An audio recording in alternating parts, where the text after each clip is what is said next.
Hello and welcome back to our channel. So today in this video we are going to find out about how you can find your old job posting on Indeed. So without wasting much of our time, let's dive into the video.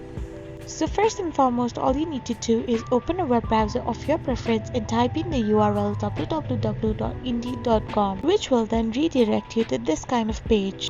Here you can find your old job postings according to its posting date, job title or location by clicking on the sort by option. Otherwise, you can tap on the open and pause jobs options where you can find your old jobs which are still open, or you can simply tap on the closed jobs option where you can see that there will be the jobs which you had seen but are closed for now. So to check this, you need to click on sponsor and reopen job, and this is how you find your old job posting on Indeed. I hope you found this video helpful, so don't forget to hit that subscribe button and do give us a thumbs up. Thank you for watching.